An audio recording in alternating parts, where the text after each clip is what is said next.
My name is Ashley, 35 years old, and I never expected a holiday dinner to change everything between my sister and me. After years of Megan's cold shoulder, I finally accepted her reluctant invitation, hoping for reconciliation. The moment I walked in, Megan rolled her eyes, typical. But then her mother-in-law Barbara froze, staring at me like she'd seen a ghost, and whispered, "That's her?" In that instant, I realized this dinner would reveal secrets nobody was prepared to face.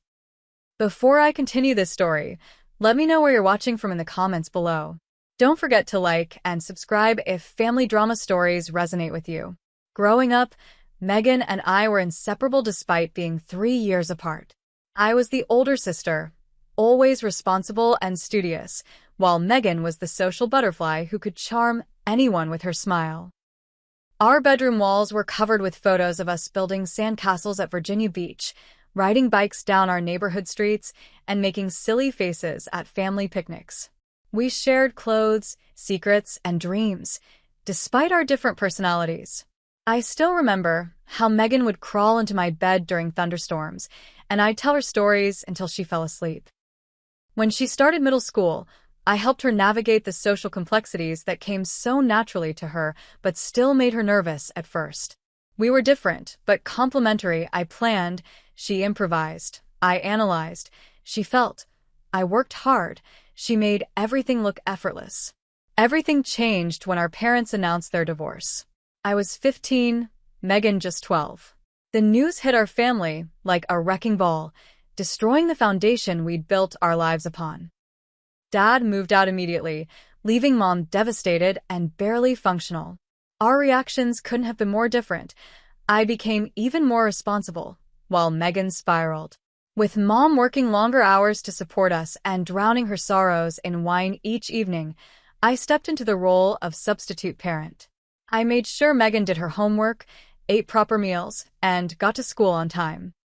I covered for Mom when she couldn't attend Megan's school events, sitting proudly in the audience at her choir performances and track meets. At first, Megan seemed grateful for my support, but as months passed, I noticed her growing resentment. "Stop treating me like a baby," she'd snap when I reminded her about homework. "You're not, Mom," became her favorite phrase. Meanwhile, I sacrificed my own social life to keep our household running. My friends stopped calling eventually, tired of my constant cancellations. By the time I left for college, the distance between us had grown into a chasm. I chose State University just an hour away so I could come home weekends to check on them. Megan, now 15, had found a new rebellious identity. Her grades plummeted. She started hanging with a crowd that worried me, and Mom seemed oblivious to the transformation. The breaking point came on Megan's 18th birthday. I'd driven home to surprise her with a special dinner and the concert tickets she'd been coveting. Instead, I found our house transformed into party central, dozens of teenagers, alcohol flowing freely, and Megan dancing on our coffee table. Mom was conveniently staying at a friend's for the weekend. The argument that followed was nuclear. I shut down the party and sent everyone home, including a senior boy I found with Megan in our parents' bedroom. She screamed that I'd ruined her life, that I was jealous of her freedom, that I was a control freak who couldn't stand seeing people enjoy themselves. "You think you're so perfect," she shouted, tears streaming down her face. Always the responsible one, the smart one, the one who never makes mistakes. "I hate living in your shadow." Her words stung because they revealed a perspective I'd never considered.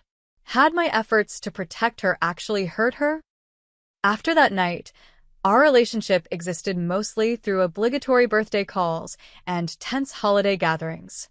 I focused on building my career as a physical therapist, finding fulfillment in helping patients recover from injuries and surgeries. My specialty became trauma rehabilitation, helping people rebuild their lives after accidents.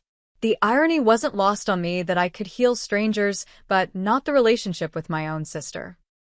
Meanwhile, Megan finished college, surprisingly, given her high school rebellion, and landed a marketing job at a prestigious firm.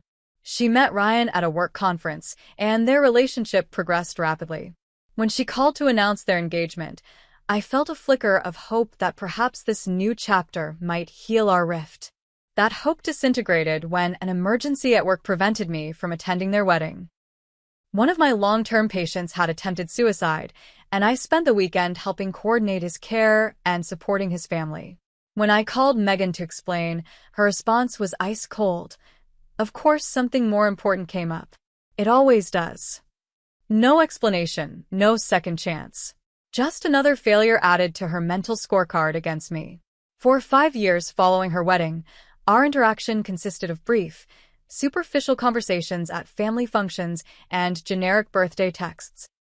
I made numerous attempts to bridge the gap, sending thoughtful gifts, suggesting sister weekends, even writing a heartfelt letter explaining my absence from her wedding. Each attempt was met with polite disinterest or outright rejection. So when Megan's text arrived inviting me to her holiday dinner party, I stared at my phone in disbelief. Having people over for dinner on Saturday. Mom said I should invite you. 6 p.m. Not exactly warm, but it was the first invitation in years. After deliberating for days, I accepted. Perhaps time had softened her heart, or maybe this was an olive branch I'd been waiting for. I never imagined that this reluctant dinner invitation would unravel secrets that had been hidden for years, or that Megan's mother-in-law would be the catalyst for a long-overdue reckoning between sisters. I spent 3 hours getting ready for Megan's dinner party, changing outfits 6 times and redoing my makeup twice. My final choice.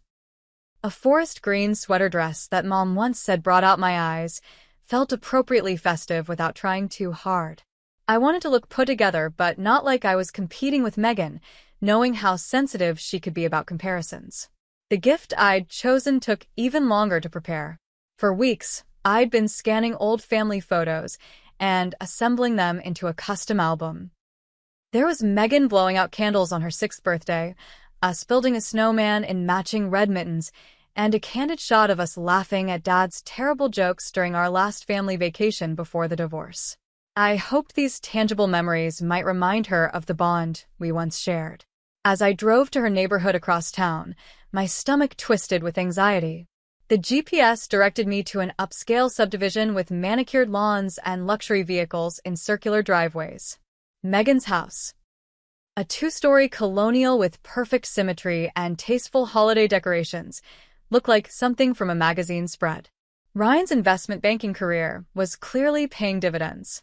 I sat in my 10-year-old sedan for several minutes, gathering courage and rehearsing casual conversation starters. Through the large bay window, I could see people moving about, crystal glasses catching the light from an elaborate chandelier. I felt like an imposter approaching this perfect tableau. With the photo album tucked under my arm, I finally approached the front door and rang the bell. Megan answered, wearing a black cocktail dress that probably cost more than my monthly rent, her hair styled in an elegant updo I could never manage with my unruly curls. Her eyes swept over me, registering my presence with a subtle roll. "You're here," she said flatly, stepping aside to let me in. No hug, no warm welcome, just acknowledgement of my existence. "Thanks for inviting me," I replied, handing her the carefully wrapped album. "Just a little something I put together." She set it on a console table, without opening it. "You can put your coat in the guest room upstairs. Everyone's having drinks in the living room." The house interior was even more impressive. Open concept with designer furniture, abstract art, and not a single personal photo visible.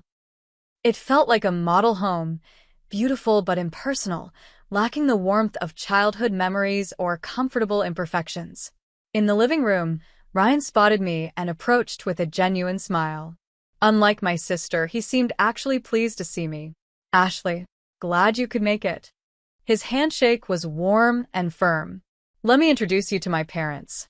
They're visiting from Chicago for the holidays." He led me to an elegant older couple by the fireplace. "Mom, Dad, this is Ashley, Megan's sister." Barbara and George, Ryan's father, introduced them, shaking my hand vigorously. "We've heard so little about you. It's nice to finally meet." His comment stung, confirmation that Megan rarely acknowledged my existence to her in-laws, but I forced a smile. "Likewise. Ryan speaks very highly of you both." "Barbara, A slim woman in her 60s with perfectly styled silver hair had been smiling politely as we exchanged pleasantries. But as she really looked at me, her expression transformed.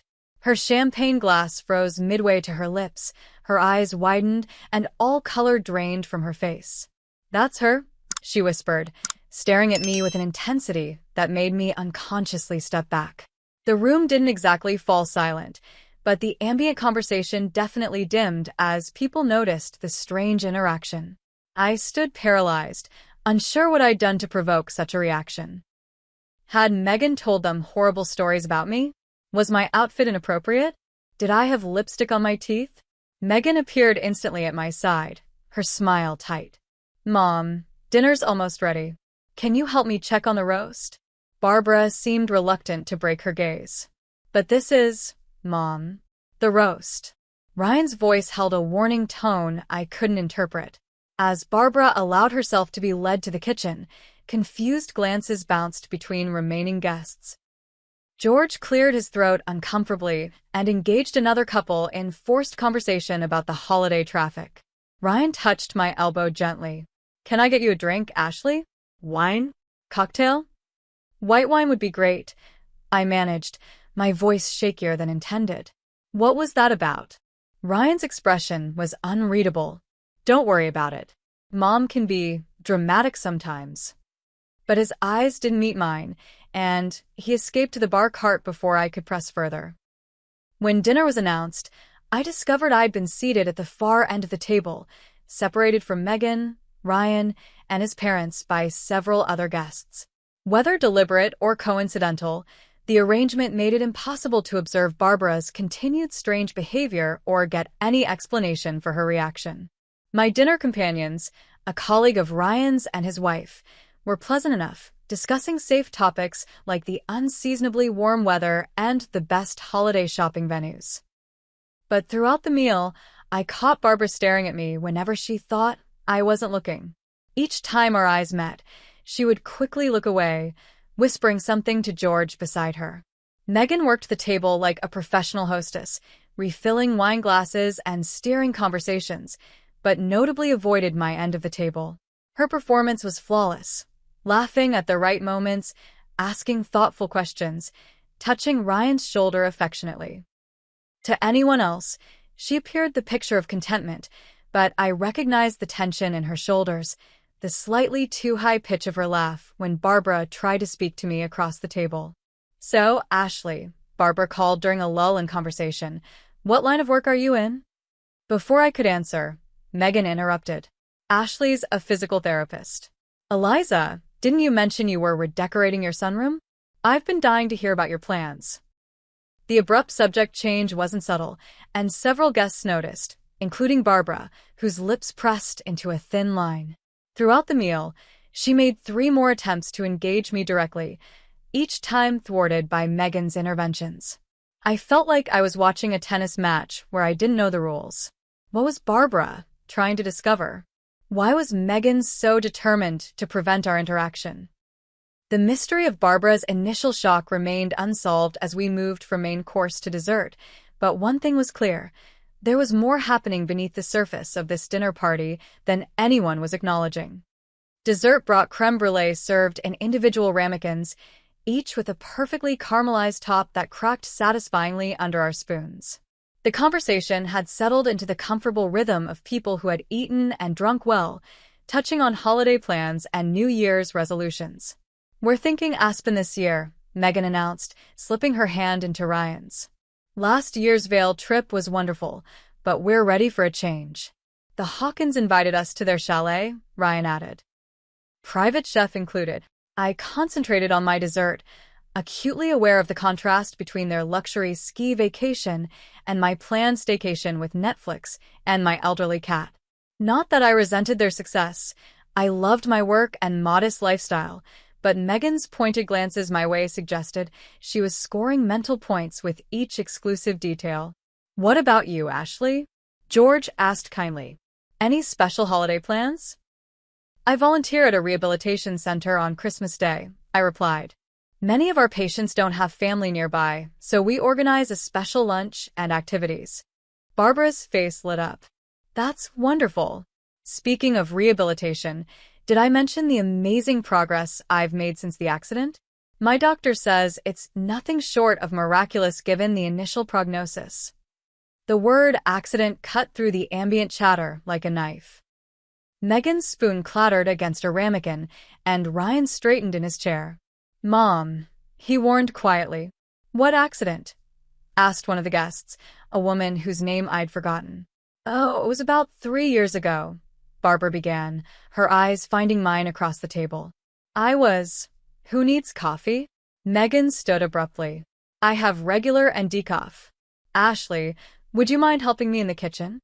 Her tone made it clear this wasn't a request. I followed her through the swinging door into her gleaming chef's kitchen, where she immediately busied herself with the coffee maker, her back to me. What is going on, Megan? I asked, keeping my voice low. Why does your mother-in-law keep looking at me like that? And what accident is she talking about? It's nothing, she snapped, measuring coffee with sharp, angry movements. Barbara had a car accident a few years ago. She's fine now, just loves the attention of telling the story. Something about her explanation fell off. But what does that have to do with me? The way she reacted when she saw me. Not everything is about you, Ashley. Megan slammed the coffee carafe down. Can you just once not make yourself the center of attention? Her accusation was so unfair, I almost laughed. Are you serious? I've barely spoken all evening. You've seated me as far away from you as possible, interrupted every time your mother-in-law tries to talk to me, and I'm making myself the center of attention? A flash of something, guilt? Fear? Crossed Megan's face before her expression hardened again. Just take these cream and sugar bowls out. I'll bring the coffee. I grabbed the items and pushed through the door, my mind racing. As I set the cream and sugar on the dining table, Barbara touched my arm. Ashley, could you show me where the powder room is? I'm afraid we've forgotten. Before Megan could intervene, Barbara had linked her arm through mine and was steering me toward the hallway. As soon as we were out of earshot, she stopped and turned to face me. It is you, she said softly, her eyes filling with tears. I wasn't completely sure at first, but now I am. You're the woman who saved my life. I stared at her, confused. I'm sorry, I don't understand. 3 years ago. The accident on Riverside Drive. My car went off the road during that terrible rainstorm. You stopped and pulled me out before the car caught fire. You kept me conscious until the ambulance came, kept my neck stabilized. The memory rushed back with startling clarity. A stormy night, hydroplaning on a curve, headlights illuminating a sedan half-submerged in a drainage ditch. The unconscious woman behind the wheel, the smell of gasoline, the fear that the car might explode at any moment. I'd been driving home from a late shift at the rehabilitation center, my emergency medical training kicking in automatically. That was you, I whispered, studying her face. The woman I'd helped had been bleeding from a head wound, features barely visible in the darkness and rain. I had no idea. The paramedics took over, and I never found out what happened to you. You disappeared before I could thank you. The police report mentioned an unidentified Good Samaritan. Barbara's grip on my hands tightened. The doctors said if you hadn't stabilized my neck and spine correctly, I could have been paralyzed. You knew exactly what to do. My training as a physical therapist, I explained, still processing this incredible coincidence. But how did you recognize me after all this time? And in the dark? Your voice, she said simply. When you were keeping me calm, waiting for the ambulance, you had such a soothing voice. You kept saying, stay with me, you're going to be okay. I never forgot it. And then your face, even through the haze, I remember your eyes. Kind eyes. A terrible realization dawned on me. Does Megan know about this? That I was the one who helped you. Barbara's expression confirmed my suspicion before she spoke. Yes. When Ryan showed me a photo of his fiancée's family about 2 years ago, I recognized you immediately. I was so excited to learn my son was marrying the sister of the woman who saved my life. I told them both the story. Megan confirmed it was you based on the date and location. She said you'd mentioned stopping at an accident that night. I did remember telling Megan about the incident during one of our rare phone conversations. She'd seemed disinterested at the time, changing the subject quickly. But she never told me it was you, I said, the hurt blooming fresh. She never mentioned anything about Ryan's mother being the woman I helped. I've been asking to meet you for 2 years, Barbara said, her expression troubled. Megan always had reasons why it wasn't possible. Family complications, she said. I assumed you two were estranged for some serious reason. Ryan seemed uncomfortable whenever I brought it up, so eventually I stopped asking. The coffee forgotten, Barbara led me to a small sitting room off the main hallway and closed the door. There, she told me about her recovery journey, 3 surgeries, months of physical therapy, learning to walk again. The accident had changed her perspective on life, she explained. She'd retired from her executive position to focus on family and volunteer work. I owe my recovery to you, she insisted. Not just for the immediate help, but because you inspired me during rehabilitation. Whenever I wanted to give up, my physical therapist would say, "Remember the woman who saved you knew you could make it." You became my motivation. As Barbara spoke, pieces clicked into place. Megan's reluctance to have me meet Ryan's family, her anxiety throughout dinner, her desperate attempts to keep Barbara from talking to me. My sister had deliberately hidden the connection between us, preventing the woman whose life I'd saved from even thanking me. The realization was a knife twist of betrayal. Whatever issues existed between Megan and me, how could she deny this basic human connection? What kind of resentment would drive her to hide something so significant? I'm sorry, I said finally, but I need to understand why Megan kept this from me. It doesn't make sense. Barbara's expression softened with sympathy. Family dynamics are complicated, dear. I have a sister too. We didn't speak for 12 years over a perceived slight at my wedding. She patted my hand. Whatever's between you and Megan, I hope you can resolve it. Life's too short for family estrangement. My accident taught me that. When we returned to the dining room, Megan's sharp gaze registered our extended absence and the new understanding between us. The remainder of dessert passed in strained conversation, with Barbara now openly engaging me while Megan grew increasingly agitated. The connection that should have brought joy instead created a palpable tension that even the other guests couldn't miss. As the evening wound down, I knew a confrontation was inevitable. The question wasn't if, but when and how explosive it would be. After dessert, guests migrated back to the living room for after-dinner drinks.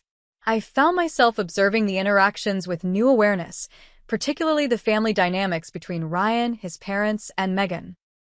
My sister performed flawless hostess duties, but her smiles never reached her eyes when Barbara engaged me in conversation. Ashley was just telling me about her work in trauma rehabilitation, Barbara announced to the small group around us. It's fascinating how she helps people rebuild their lives after serious injuries. Very similar to your recovery process, Mom, Ryan added, seemingly unaware of the undercurrents. George joined in enthusiastically. Barbara's accident changed our whole family, made us reprioritize everything. He turned to the other guests. She was trapped in her car after a rainstorm, going into shock. Would have died if a good Samaritan hadn't stopped to help. I noticed Megan's knuckles widening around her wine glass. The doctors said the way this person stabilized her neck prevented certain paralysis, George continued. We tried to find them afterward to express our gratitude, but they'd left before giving their name to paramedics. How fortunate you were, one guest commented to Barbara. More than you know, Barbara replied, her gaze finding mine across the room. My guardian angel turned out to be closer than I realized. The room quieted as guests sensed something significant unfolding. Ashley was that person, Barbara stated clearly. She saved my life that night, used her medical training to keep me stable until help arrived. And, by some miracle, she turned out to be my daughter-in-law's sister. Astonished murmurs filled the room as guests turned to stare at me with newfound appreciation. Ryan looked uncomfortable but managed a smile. What are the odds, right? He said weakly. Megan set her glass down with excessive force. It's getting late. We should probably start saying goodnight to everyone. But this is extraordinary, objected a woman in a red dress. Why haven't you shared this amazing connection before? It's like something from a movie. The question hung in the air like a live grenade. Every eye shifted between Megan and me. Yes, Megan, I said quietly. Why haven't you mentioned this connection before? Barbara tells me she's been asking to meet me for 2 years. The silence that followed was deafening. Megan's face flushed, then paled. This isn't the time or place, she hissed. When would be a good time? I countered, years of hurt bubbling to the surface. You've had 2 years to tell me that the woman whose life I saved is your mother-in-law. 2 years of deliberately keeping us apart. Several guests shifted uncomfortably, sensing they were witnessing something private. Ryan stepped forward, placing a hand on Megan's shoulder. Maybe we should discuss this later, when... No, Megan interrupted, shrugging off his touch. Her eyes blazed with an emotion I couldn't quite identify. You want to do this now? Fine. Let's do it now. She turned to face the room, voice brittle with forced lightness. Yes, my perfect sister Ashley saved Barbara's life. Heroic Ashley, always in the right place at the right time, always doing the right thing. Another amazing accomplishment to add to her halo collection. Gasps rippled through the room. Barbara's hand flew to her mouth. Megan. Ryan's voice held shock and warning. But Megan was past restraint, words pouring out like poison. Do you have any idea what it's like growing up with St. Ashley? The responsible one, the smart one, the one who never makes mistakes? The one who stepped in after Dad left and became a mini-mom, making me feel even more abandoned. She turned to me, tears now streaming down her face. You've been the measuring stick for my entire life. Why can't you be more like your sister? Ashley would never do that. Look how Ashley handles responsibility. Every achievement, every milestone, nothing was ever enough because you'd already done it better. Her pain hit me like a physical blow. I'd had no idea she felt this way, that my attempts to help and protect had only made her feel inadequate. And then, she continued, voice breaking, then you saved my mother-in-law's life? Do you know what it was like hearing Barbara go on and on about her anonymous savior, this amazing woman with medical knowledge and quick thinking? And then seeing her face when she realized it was you? Another thing you did perfectly that I could never measure up to. That's why you kept us apart. I asked, stunned by the revelation. Because you were jealous that I helped Barbara? Jealous. Megan laughed bitterly. Try humiliated. My husband's mother owes her life to my sister. The sister I've been complaining about and minimizing to my in-laws for years. The sister who couldn't even bother to attend my wedding but apparently has time to be a roadside hero. The unfairness of her last accusation broke something in me. I missed your wedding because a patient attempted suicide. I was at the hospital for 48 hours straight. I called you, I explained, I apologized, but you never gave me a chance. Because it's always something with you, she shouted. Always some noble reason why you can't be there for me, but can be there for everyone else. You'll save a stranger on the side of the road, but when it comes to your sister's wedding, sorry, emergency at work. Tears filled my eyes. That's not fair, and you know it. I've been trying to reconnect with you for years. You're the one who shut me out. Because it hurts too much. Her voice cracked on the last word. It hurts to be around you, to feel like I'm never enough, to watch everyone admire you while I'm just me. So yes, I kept you and Barbara apart.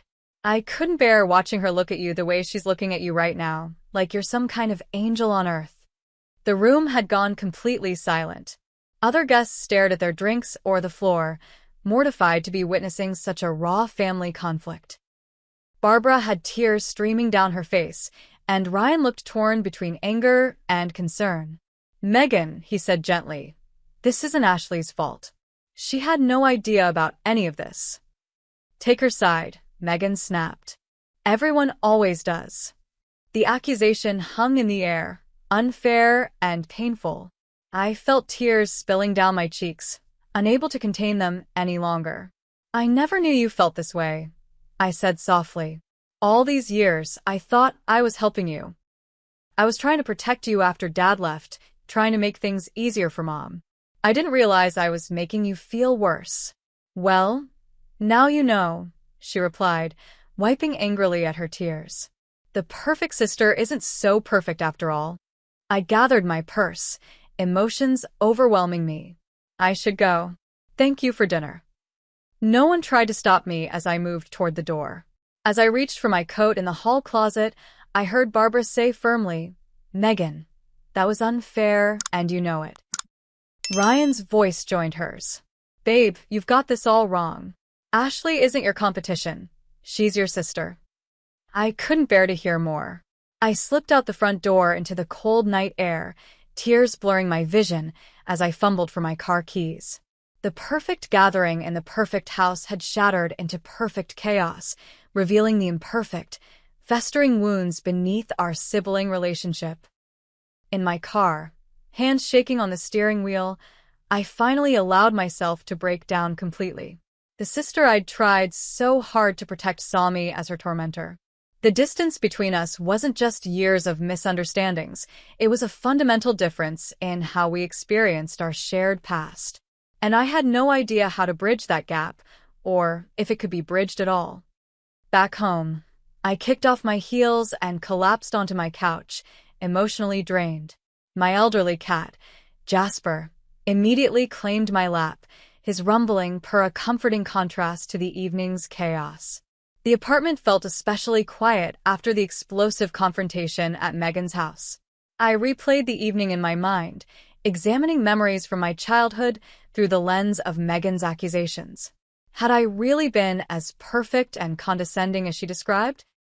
I remembered late nights helping her with homework, defending her against neighborhood bullies, covering for her mistakes with our parents, actions I'd always seen as protective love, not superiority.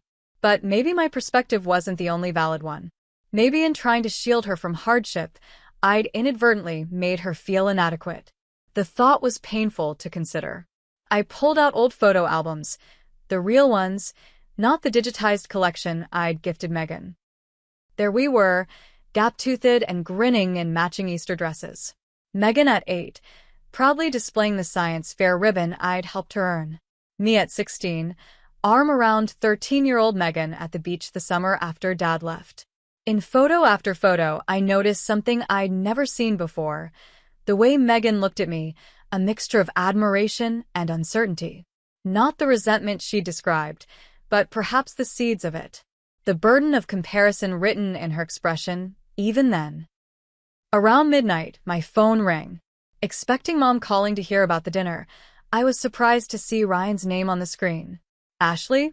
Sorry to call so late. His voice sounded tired. Are you okay? I've been better, I admitted. How's Megan? Upset. Embarrassed. Conflicted. He sighed heavily. Look, I'm calling to apologize for tonight. What Megan said, it wasn't right. But it was honest, I replied. Sometimes honesty isn't pretty. There's honesty and there's perspective, Ryan countered. And Megan's perspective on your relationship is complicated. I'm not excusing her behavior, but there's context you should know. For the next hour, Ryan shared insights from his 5 years with my sister. How she'd panic before family gatherings, afraid of being compared unfavorably to me. How she'd obsess over hosting perfect dinner parties because Ashley would notice every flaw. How she'd refuse to invite me to their housewarming because the house wasn't good enough yet. She's in therapy, he revealed. Has been for 2 years. A lot of it centers around her self-worth issues and feeling like she's living in your shadow. I had no idea, I whispered, heartbreaking for my sister's hidden pain. The Barbara situation made everything worse, Ryan continued. When Mom realized you were the person who saved her, she was ecstatic. Kept saying it was fate that connected our families. Megan, she shut down. Later told me it felt like the universe was playing a cruel joke, giving you another way to outshine her, this time in her marriage. That's not how I see it at all, I protested. I know that, and rationally Megan knows it too. But emotions aren't rational. He paused. She's not a bad person, Ashley. She's just been fighting demons you didn't know existed. What do I do now? I asked, feeling lost. After tonight, I'm not sure there's a way forward. Don't give up on her, Ryan urged. Please. Underneath all that anger is the little sister who still loves you, who still has that photo of you two at the state fair by her bedside, though she hides it when anyone visits. The mention of that particular photo, taken the summer before Dad left, our last truly happy time as a family, brought fresh tears. I won't give up, I promised. But I'm not sure she wants me to try. Give her time, Ryan advised, and maybe a little space to process. But not too much space. He chuckled sadly. You Sawyer women are experts at letting space become permanent distance. After we hung up, I felt both drained and oddly hopeful. At least the truth was finally out. Ugly and painful, but real. We couldn't heal wounds we pretended didn't exist. The next morning, a gentle knock at my door surprised me. Opening it revealed Barbara standing in my hallway, clutching her handbag nervously. I hope you don't mind, she said. Ryan gave me your address. May I come in? Over coffee at my small kitchen table, Barbara shared her own perspective on the previous night's revelations. I suspected something was wrong when Megan kept avoiding my requests to meet you. But I never imagined the depth of her feelings. Neither did I admitted. You know, Barbara said thoughtfully, this reminds me of my relationship with my own sister, Patricia. We didn't speak for 12 years. 12 years, I echoed, horrified at the thought of such prolonged estrangement. Barbara nodded. Over a perceived slight at my wedding. She thought I deliberately gave her an unflattering bridesmaid dress because I was jealous of her figure. She laughed softly. Looking back, it seems so trivial, but at the time, it represented years of competition and misunderstanding. How did you reconcile? I asked, hungry for a roadmap to fixing my own relationship. Cancer, Barbara replied simply. My diagnosis 10 years ago. Nothing clarifies priorities like mortality. She reached across the table to pat my hand. But you shouldn't need such a dramatic catalyst. The accident gave me a second chance at many relationships. Perhaps it can do the same for you and Megan. We talked for hours. Barbara shared wisdom from her own sibling reconciliation, offering insights into how perceived slights can fester into deep wounds when left unaddressed. She also provided a different perspective on Megan, the devoted daughter-in-law who organized Barbara's medical appointments during recovery, who researched spinal injury treatments late into the night, who cried with relief when Barbara took her first unassisted steps after the accident. She has a big heart, Barbara insisted. Just one with some bruised places where you're concerned. Before leaving, Barbara extended an unexpected invitation. We're having a small family gathering at our house next weekend. Just Ryan, Megan, George, and me. Would you come? It might be easier neutral territory for you two to start talking. My instinct was to refuse, to protect myself from another painful confrontation. But Barbara's gentle persistence wore down my resistance. Just think about it, she said. Sometimes the hardest steps are the most necessary ones.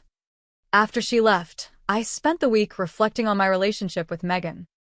I realized I'd been so focused on being the responsible older sister that I'd missed how my actions affected her. I'd seen myself as her protector, never considering I might also be her problem. I thought about how I'd respond if our situations were reversed, if I'd grown up feeling constantly measured against an idealized sibling standard. The insight wasn't comfortable, but it was necessary. For the first time, I could see our relationship from Megan's perspective, and it changed everything. By Friday, I'd made my decision. I texted Barbara accepting her invitation, then spent another sleepless night wondering if I was making a terrible mistake or taking the first step toward healing.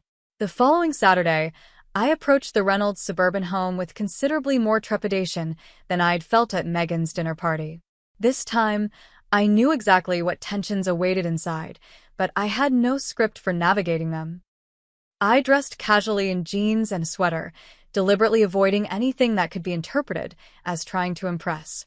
The small potted orchid I brought as a hostess gift seemed inadequate but appropriate, beautiful but requiring care to flourish, much like the relationship I hoped to rebuild. Barbara opened the door with a warm smile that eased some of my anxiety. You came, she said, enveloping me in a hug that felt surprisingly natural. I'm so glad. George greeted me with equal warmth in their cozy living room, where a fire crackled in the stone fireplace. Their home felt lived in and comfortable, filled with family photos and collected mementos, a stark contrast to Megan and Ryan's showroom-perfect house. Ryan emerged from the kitchen, offering a beer and a reassuring squeeze of my shoulder.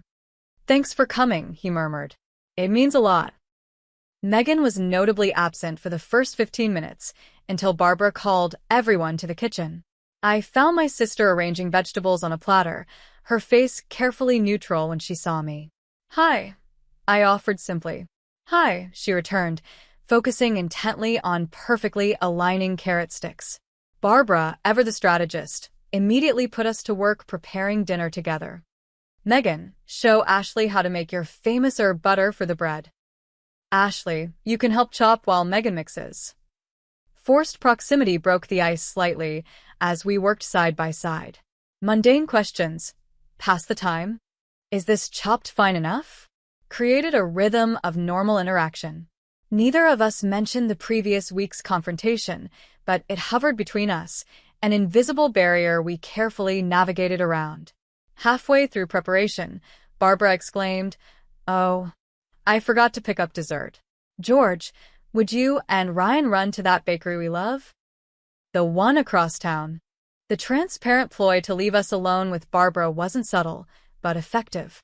As soon as the men departed, Barbara engaged us in cooking tasks that required cooperation, Megan holding a bowl while I whisked, me steadying a pan while she stirred. You know, Barbara commented casually, this reminds me of cooking with my sister after our reconciliation. Awkward at first, but kitchens have a way of bringing people together. Neither Megan nor I responded directly, but I noticed my sister's tight shoulders relaxing slightly as Barbara shared funny stories about her own sibling relationship. When Barbara remembered urgent laundry that needed switching, leaving us momentarily alone, the silence was deafening. Your butter is really good, I finally offered. Mom's recipe, Megan replied, then added reluctantly, you were always better at the technical stuff. I remember you making those perfect Christmas cookies every year. But yours always tasted better, I countered. You have natural instincts in the kitchen. I just follow instructions. A ghost of a smile flickered across her face. Remember when we tried to make Dad's birthday cake the year Mom was sick? That lopsided chocolate monstrosity. With the candles that kept falling over? I laughed at the memory. He pretended it was the best cake he'd ever had. Because you threatened him in advance, Megan recalled, her smile growing more genuine. I overheard you telling him I'd worked really hard, and he'd better be enthusiastic or else. I'd forgotten that detail, how protective I'd been of Megan's feelings even then. You were so proud of that cake. We both were, she corrected softly. The moment of connection hung between us, fragile but real. Barbara returned, smile widening at our slightly more relaxed postures. After dinner, Barbara suggested we look through old photo albums while the men cleaned up. She pulled out pictures of Ryan's childhood, Barbara and George's wedding, family vacations, neutral territory that allowed conversation without pressure. Oh, Ashley would love this one, Barbara said at one point, showing a photo of Ryan at his college graduation. Megan, don't you have some childhood photos you could share? I'd love to see you two growing up. The request was another obvious attempt at fostering connection, but Megan surprised me by nodding. There's a box in the guest room closet, she told Barbara. Ryan brought it over last month when we were clearing space in our storage unit. The albums Barbara retrieved captured moments I'd almost forgotten.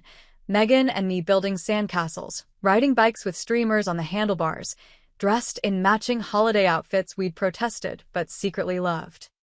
You were adorable, Barbara commented, pointing to a photo of 8-year-old Megan missing her front teeth. Look at that smile. I was so self-conscious about those missing teeth, Megan admitted. I wouldn't smile at school for weeks.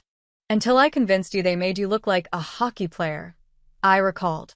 You went from hiding your smile to checking daily if any more teeth were loose. We continued through the albums, each photo unlocking shared memories that temporarily suspended the tension between us. When Barbara and George conveniently remembered they needed to video call their other son, leaving us alone in the sunroom, the silence felt less oppressive than before. "This was a setup, wasn't it?" Megan finally said, gesturing toward the house.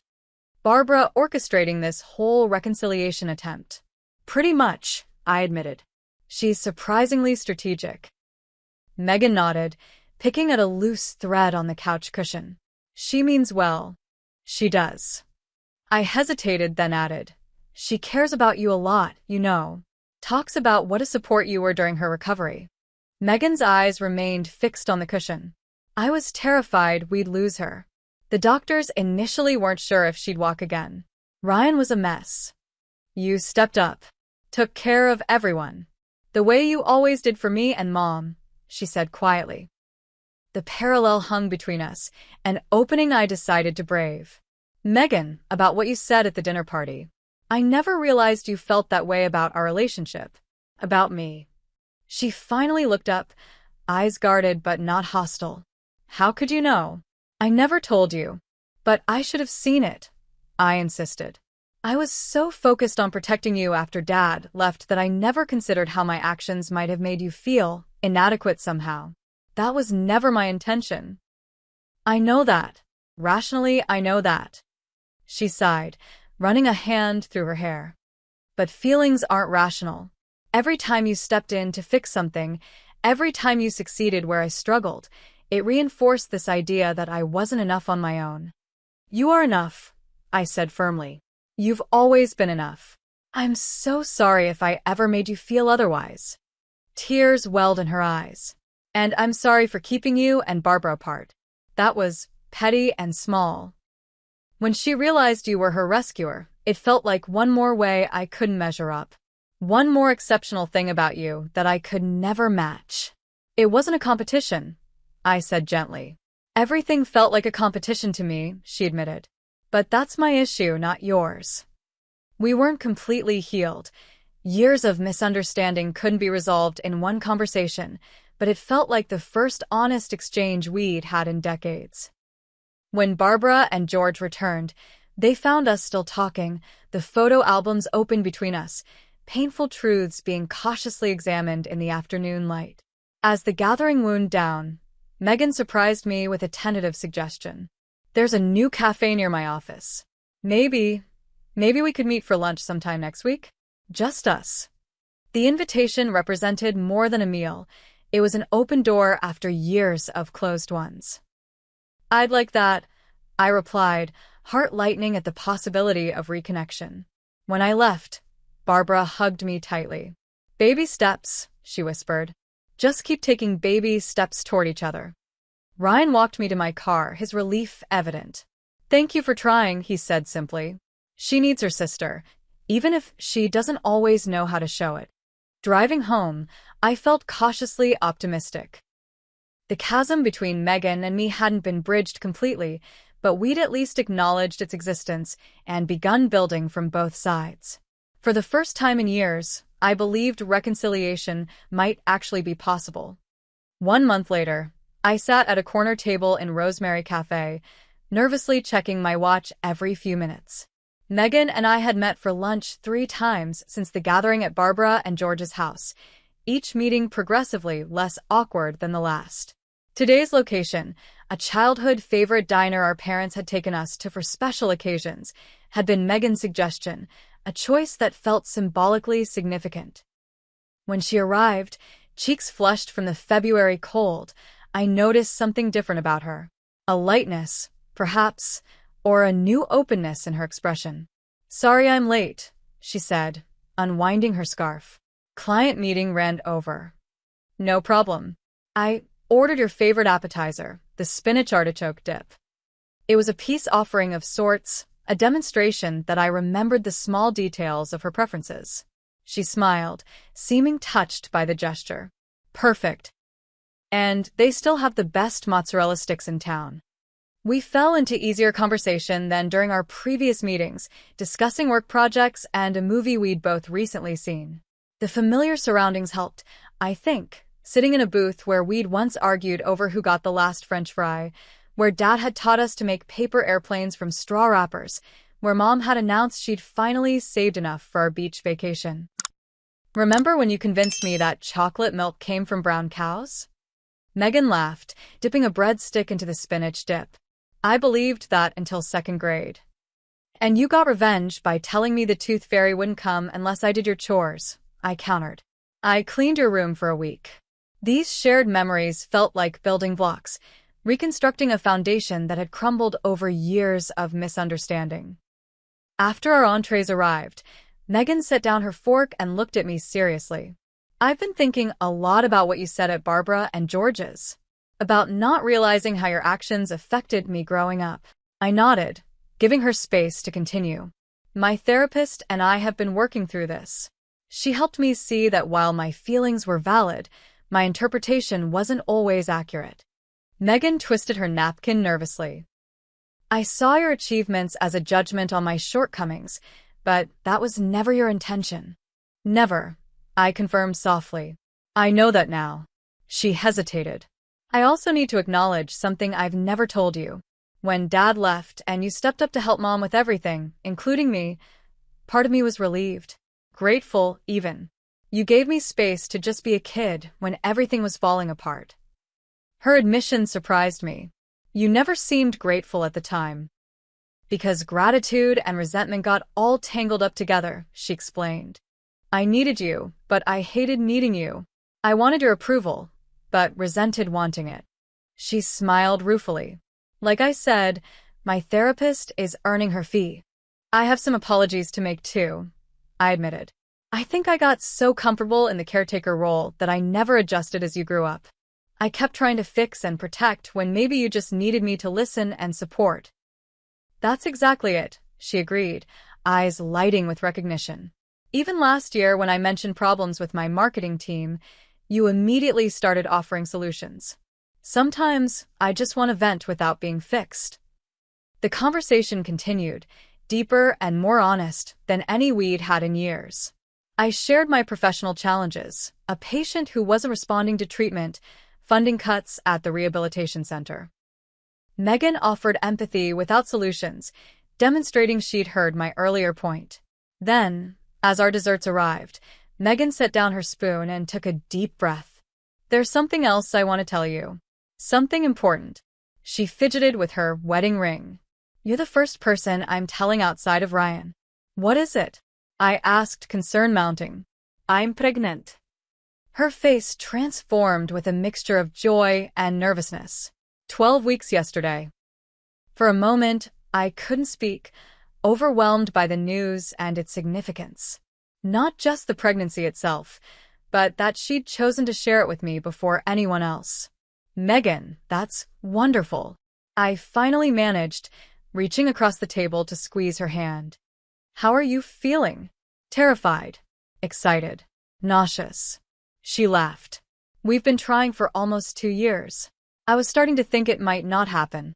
You're going to be an amazing mother, I told her, meaning it completely. That's the thing, she said, voice suddenly vulnerable. I keep thinking about how I want to be as a parent, and I find myself thinking about you. How you always made me feel safe, even when everything was falling apart. How you checked for monsters under my bed and left the hall light on even though Dad complained about the electric bill.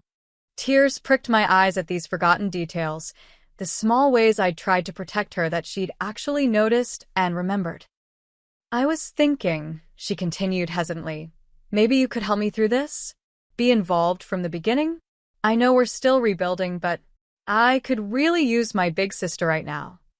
Her request, so vulnerable and genuine, broke through the last barriers between us. We spent the next hour discussing her pregnancy, her fears about motherhood, and planning for the months ahead. By the time we left the restaurant, something fundamental had shifted in our relationship. The competition and resentment hadn't disappeared entirely, but they'd been acknowledged and were no longer dictating our interactions. 6 months later, I stood beside Barbara in Megan and Ryan's backyard, greeting guests for the baby shower we'd co-organized. The event represented more than just celebrating the impending arrival of my niece. It symbolized the transformation of our sibling relationship. The months since our lunch had included weekly phone calls, joint shopping trips for nursery furniture, and honest conversations about our past and future. When Megan asked me to be her daughter's godmother, I'd accepted through tears, recognizing the trust this role represented. "You two have come so far," Barbara commented, watching Megan laughing with friends across the lawn. "It's beautiful to witness." "We couldn't have done it without you," I told her sincerely. "Your intervention changed everything." Barbara smiled. "Sometimes we need someone outside the situation to help us see what's right in front of us. My accident taught me that life's too precious for estrangement. I'm just grateful it brought healing to both our families." Later, as guests departed and Megan opened the handmade baby blanket I'd spent months creating, she pulled me aside. "I never thought we'd be here," she admitted, one hand resting on her rounded belly. "After years of pushing you away, I was sure I'd ruined our relationship forever." "Family is surprisingly resilient," I replied. "Like that old oak tree in our childhood backyard. Bend but don't break, remember?" She nodded, eyes glistening. "I want my daughter to have what I almost threw away, a relationship with her aunt. Someone who'll teach her things I can't, who'll give her perspective I don't have, who'll love her in ways that complement how Ryan and I love her. I'll be there, I promised. For both of you." As the afternoon light filtered through the trees, casting golden patterns across the yard, I reflected on the extraordinary journey that had begun with a reluctant dinner invitation and a shocking moment of recognition. Barbara's words from months ago echoed in my mind. Life's too short for family estrangement. The healing between Megan and me wasn't perfect or complete. We still had moments of tension, still navigated sensitive topics carefully. But we were actively choosing connection over distance, understanding over assumption, forgiveness over resentment. Each conversation built another plank in the bridge spanning the chasm between us. Sometimes the most profound healing begins with the most painful truths. Sometimes a single moment, a mother-in-law freezing in recognition, a sister's eyes rolling in dismissal, can set in motion a transformation neither person saw coming. And sometimes, the family we almost lose becomes the family we fight hardest to keep. If you've experienced similar family tensions or reconciliations, I'd love to hear your story in the comments below. How did you bridge the gap with an estranged loved one? What unexpected catalysts helped heal your relationships? Don't forget to like and subscribe if this story touched your heart, and share it with someone who might need reminder that even the deepest family wounds can heal with time, truth, and willingness to try again. Thank you for listening to my journey, and may your own family relationships find healing where it's needed most.